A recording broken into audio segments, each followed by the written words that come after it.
Good morning. This is Terry Allen. Another video from my car. I guess I should just call this car talk, but that's been used already. It's just that when I get home, I've got so much to do. Editing, all kinds of other things, and this is the only time that I really have just to relax and think and get pissed off about things. Here's the topic: censorship and fascism. We are in a fascist situation right now, and the power that's in control, which is the Democratic Party now, are going after their political opposition. So what makes them any different than the Soviets or the People's Republic of China? What makes our government any different than these governments? Because we declare that we are free and we are this and we are wonderful and we have this moral high ground where we can judge everyone else. But it's BS, because our government and our military in our name are committing war crimes, atrocities, lying to the population through the media, and then they have the nerve, the gall, to censor independent media. Anyone that is actually telling the truth are being called conspiracy theorists. Hundreds of years ago, you could get burned at the stake for saying that the earth was a sphere and was traveling around the sun, because that was going against the status quo, the authorities, what the authorities thought was the truth. They're trying to shut down independent media. I had one of my YouTube videos pulled because I said that the government needs to be overthrown based on our Declaration of Independence. When the citizenry is being held under a tyranny, we have the God-given inalienable right to overthrow that tyranny. And that's what we're in. And that video got pulled. So I guess George Washington and Ben Franklin and some of these guys would have gotten censored by the British. In fact, they did. And that's one of the reasons why our First Amendment right is freedom of speech. The very First Amendment. Because that one is the most important, to be able to stand up and speak truth to power. There are so many conspiracies that the official story ends up being more of a wild conspiracy than the reality. You want to talk about conspiracies? JFK, the assassination of JFK. The official narrative was that one guy did it, and one bullet, and it ended up being a magic bullet, which bounced around 8 different times. And we know that that is a lie. 9/11. There's a lot of evidence to show that that was a fraud. It was an inside job. But oh my God, if you say it's an inside job, you're declared a conspiracy theorist, a wacko, a crazy, because you don't go along with the official narrative of a government that we know lies all the time. The Iraq War. 9/11 was called a new Pearl Harbor, and ironically, the New American Century, the letter that they sent to Bill Clinton, was that now that we're the sole superpower, that we ought to just go in and take things that we want, like oil, natural resources, because who's going to stop us? But they said the American people will never go along with it until we have a Pearl Harbor type of event. And then we had it.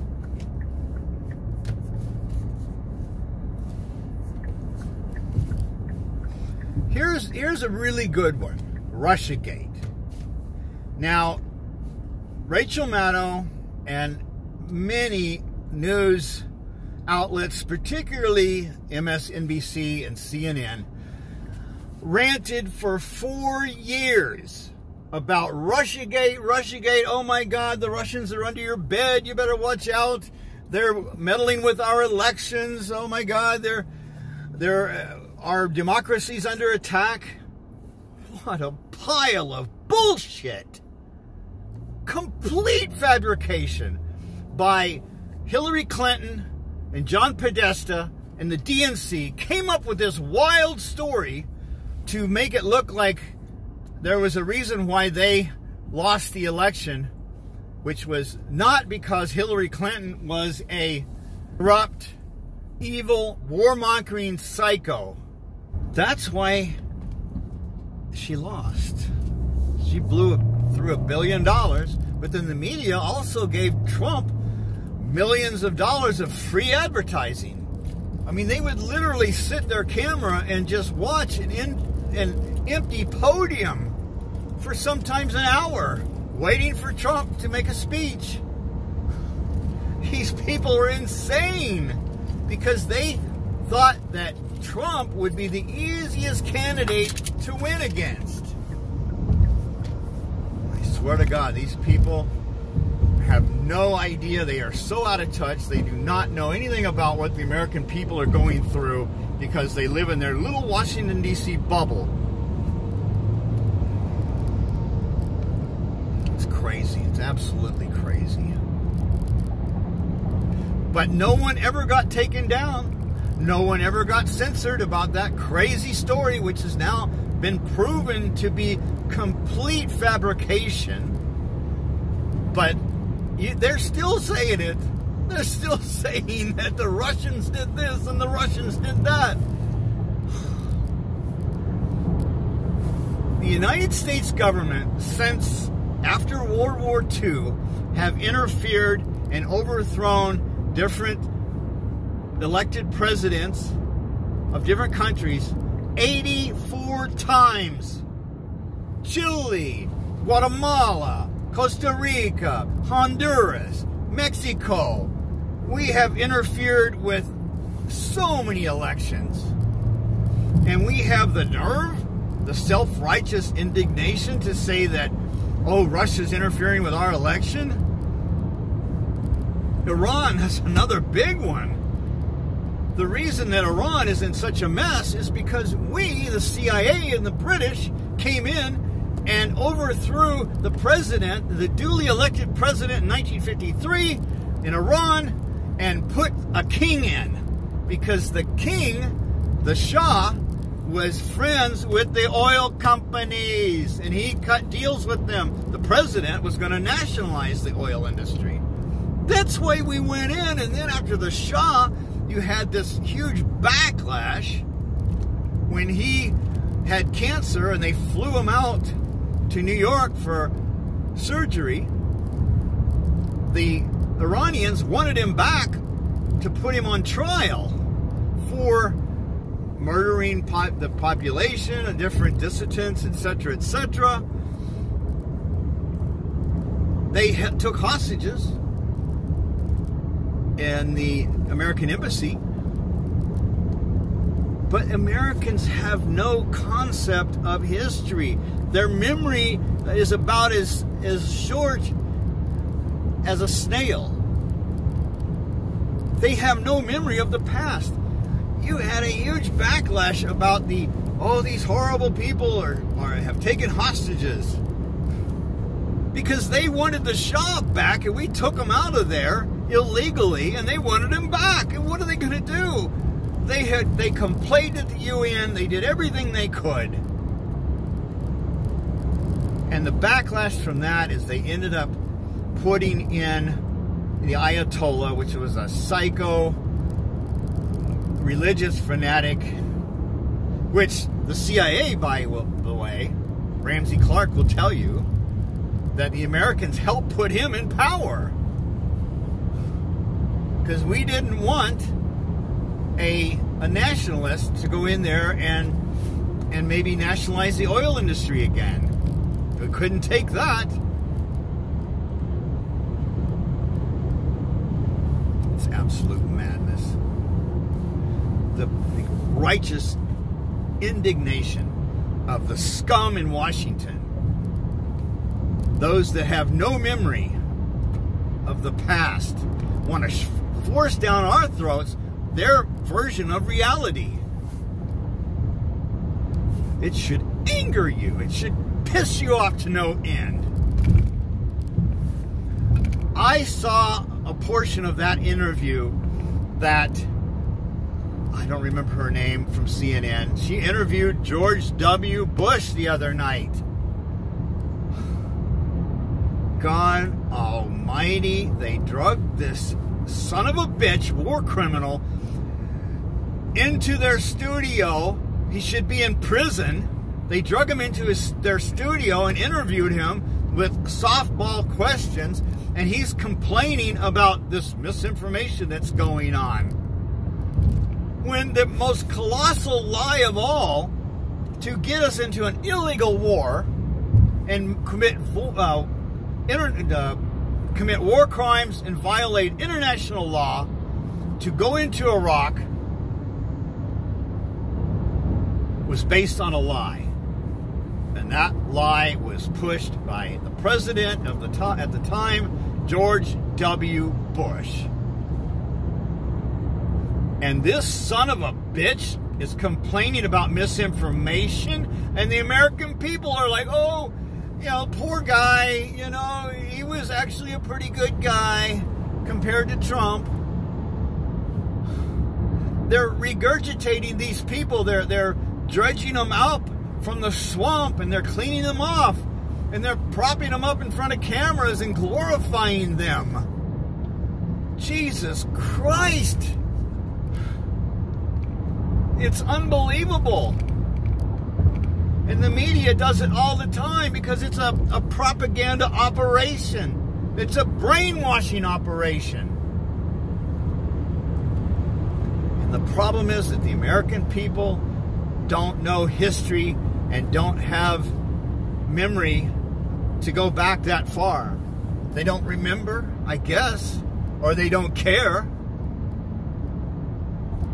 There was a saying a while back that was like, there was someone interviewing someone, and they said, what do you think about ignorance and apathy in this country? And their answer was, I don't know and I don't care. That's about what we've got here. This is called fascism. This is called Big Brother. This is called newspeak. Red is black, blue is green, up is down. If the state says it, then it's true. 2 + 2 = 5. And if you don't buy it, you're a conspiracy theorist or a wacko, and you need to be shut down, you need to be silenced, you need to be put in jail, and that's where we're headed. That is where we are headed.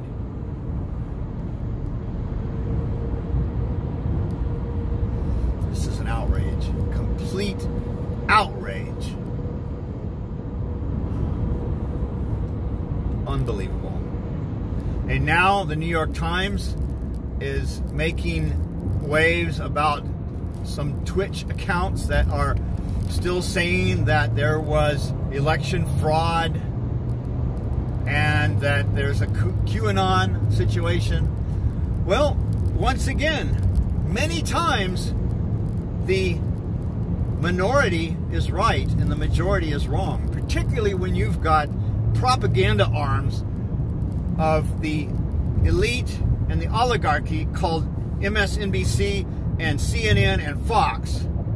When you have these major networks that pump out the propaganda to create what's called public opinion, they are creating manufactured consent for the illegality of what's going on. And then I saw, this is not funny, This is tragedy. AOC said that she said that Joe Biden has exceeded expectations. Expectations?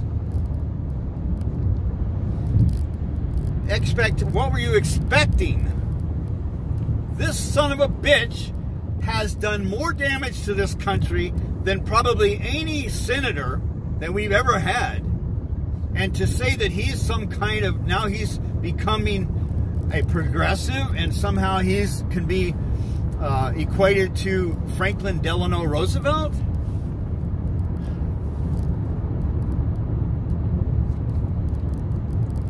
The squad, the Justice Democrats that were elected to do specifically what they campaigned on, which was to push minimum wage, to push Medicare for all, to push debt forgiveness for student loans, to give us the type of system where we can flourish, to have free college, where our children and our citizens can educate themselves to be better than they are, to give them more opportunities. The Europeans have figured that out. Oh my God, you can't, you know, what are the banks going to do without these trillions of dollars of student loans? Oh my God.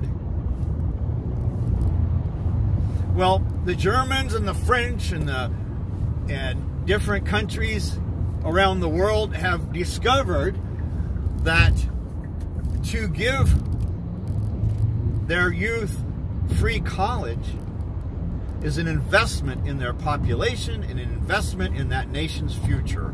And that's what it is. And for the banks to suck dry these students and pile on huge amounts of debt onto them so that they are, when they get out of college, they're already strangled and unable to take certain kinds of jobs or to be an entrepreneur and take risks to start a new company or come up with new ideas.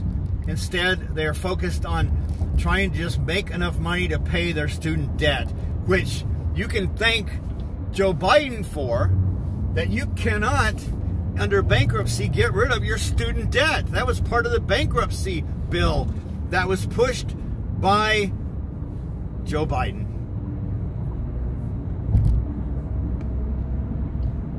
So you think that this dumbass is going to give any debt relief to students? These liars, the Democratic Party is a bunch of frauds and liars. The Republican Party are scum and they are corrupt, but at least they will tell you exactly what they stand for and exactly what they're trying to do, and exactly that their donor class is who they are for. But at least that you know what they stand for. The problem is the Democratic Party will lie to you and say that we're for the working class and we are for the American people and this and that, and then they go against everything they say they're going to do. Jimmy Dore had a couple of very hilarious segments where somebody had sent in a video of Joe Biden talking about the $15 minimum wage during the campaign. And he must have said it 100 times that he's for the $15 an hour minimum wage. And he's for this, and he's for that.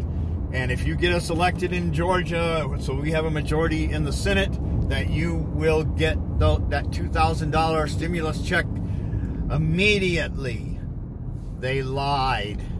It took, what, 2 months before we even got a $1,400 check?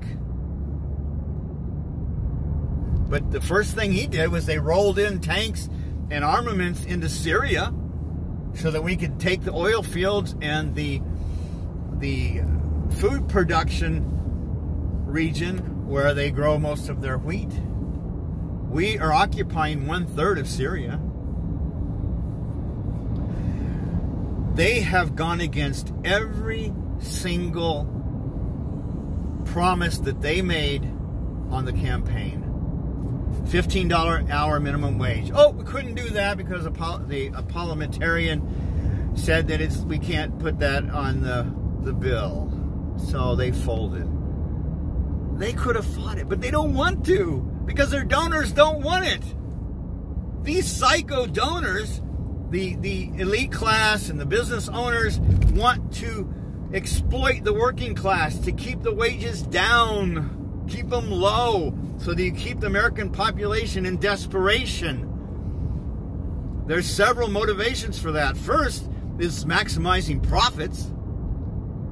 But secondly, what it does is it stifles political dissent because people are so desperate to pay their bills that they can't take time off to do protests and to get politically involved and to help in campaigns. It's a shame that people just can't see that. Medicare for all. Well, Biden said he's against that, but he would push for a public option for health care.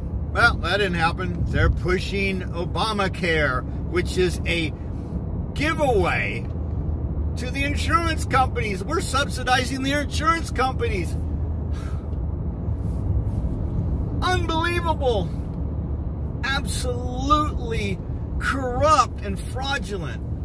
We're going to try and lower medication costs by negotiating with the pharmaceutical companies. Oh, no, can't do that now. We're not even going to talk about that. We're going to try and end the wars, end the endless wars. Oh, well, we just brought in more troops in Afghanistan. Trump had negotiated a deal with the Taliban where we were going to pull out troops starting May 1st. Well, that's tomorrow, and it ain't going to happen. Joe Biden has extended it to this year of the anniversary of 9/11. But see, they know that something will happen. The Taliban are very pissed off that we did not follow through with our negotiations and our agreement. And so there's going to be something where, oh my God, we're going to have to stay there. We've been there for 20 frickin' years. We're not there to do anything except steal raw materials and occupy that country. They've got tons of lithium. That's one reason why we're there. It's one of the largest production areas for poppies, which is for making opium and heroin. That's why we're there. Banks make billions of dollars money laundering drug money. What do you think? Why would we be there for 20 frickin' years and spend trillions of dollars of taxpayer money pouring it down this bottomless pit called the military-industrial complex in our name?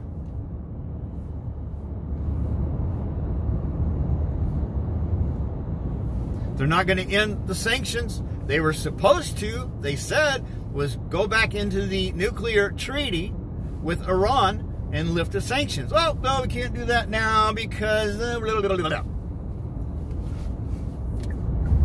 Wow. Unbelievable. The corruption and the lies. It's disgusting.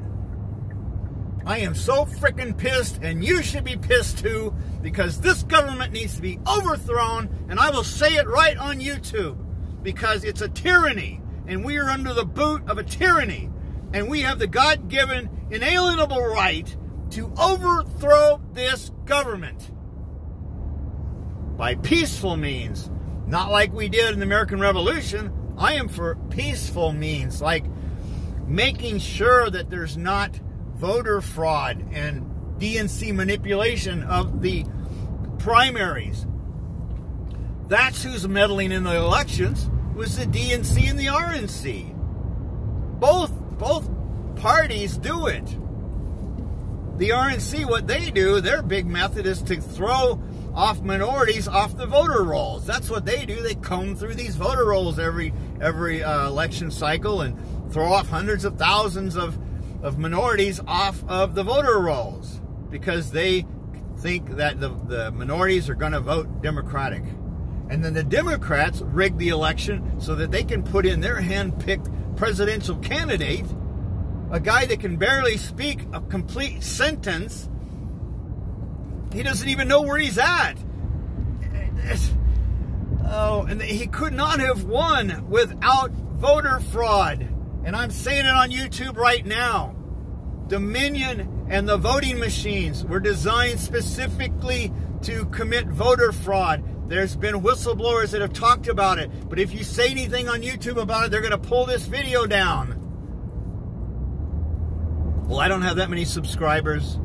And the reason is because I probably rant too much. But the other reason is because they have their algorithm set to prevent independent media from growing. Jimmy Dore has had 860-something thousand subscribers for what, a year or more? He was gaining momentum every month, and then all of a sudden the algorithm changes, and now the CEO of YouTube even said the other day, well, we gently push the algorithms towards the official media sources, the official media outlets, the corporate media. So if you type in searches, that's what will pop up. CNN, MSNBC, Fox. You won't, you know, it's hard to find. You have to specifically type in to get a lot of independent media pop up. I noticed it immediately. I don't want to watch CNN and MSNBC. I don't need to watch it because I know that they're lying. Whatever they say is a freaking lie. I don't need to see it, but every time I do a search, boom, here they pop up. God almighty. This is fascism. That's what it is.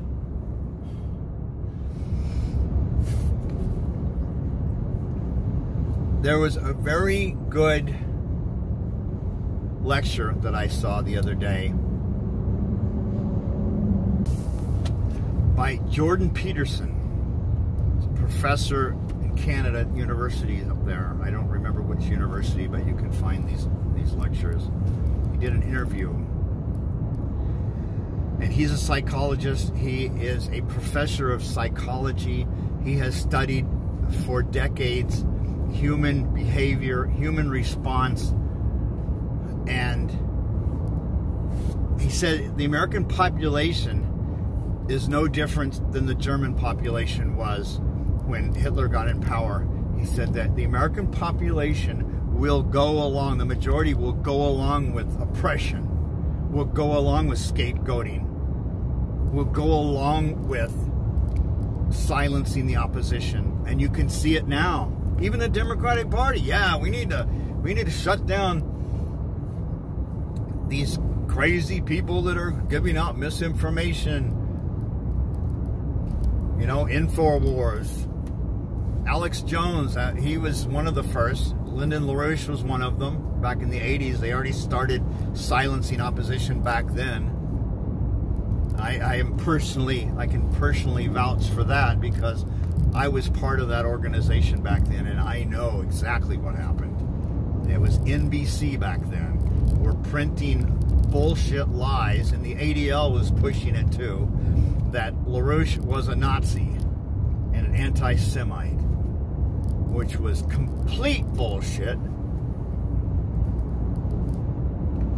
The reason they did it was because they wanted to silence his movement for what we were trying to do, which was build irrigation systems and uplift the third world population out of poverty, to bring in new energy sources, to push fusion and high-speed rail, to modernize these countries along with the United States. We had a program that we had found that was developed by the Ralph M. Parsons Company out of Pasadena, California. It was called the Nawapa Project. North American Water and Power Alliance. It was an incredible water management project for North America. It would have ended water shortages for hundreds of years. You can look it up. It's still on YouTube, the whole program.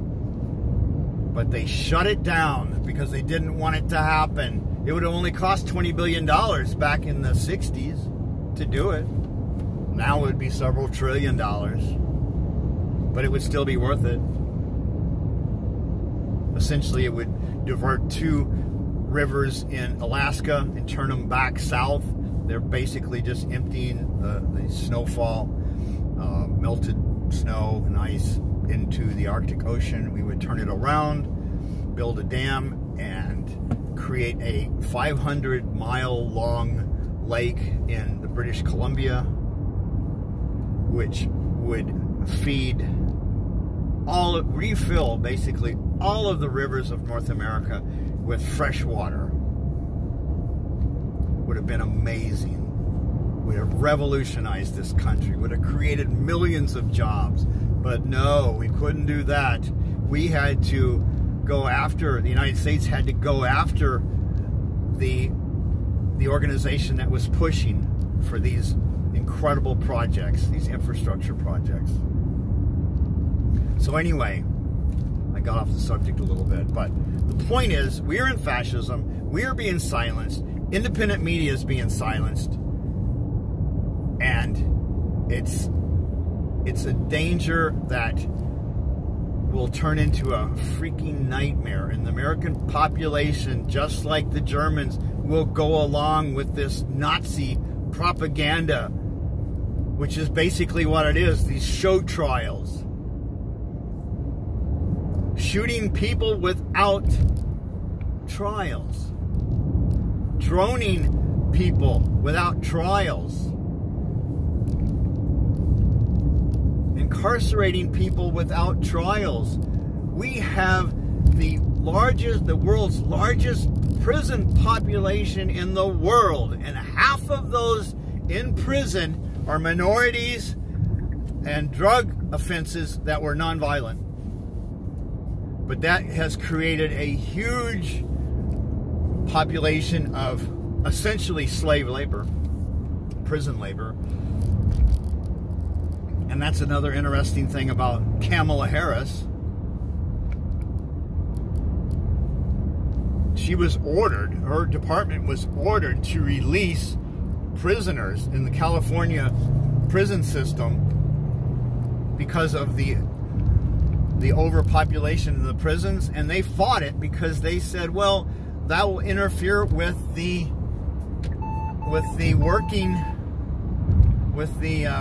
prison labor system.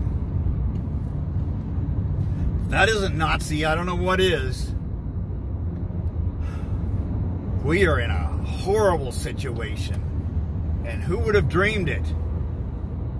And then the Republicans say, oh, it's these crazy liberals and these socialists. Bullshit! These people are not socialists and liberals. They are psycho neoliberal scumbags. They don't care about the American population. They only care about the oligarchy and the donor class. And that's where we're at. So, I will end my rant for today. I don't know what else to say. I don't know how long this video will be up, but I'm going to stick it up there anyway. All right. Have a great day. I'm signing off. Peace.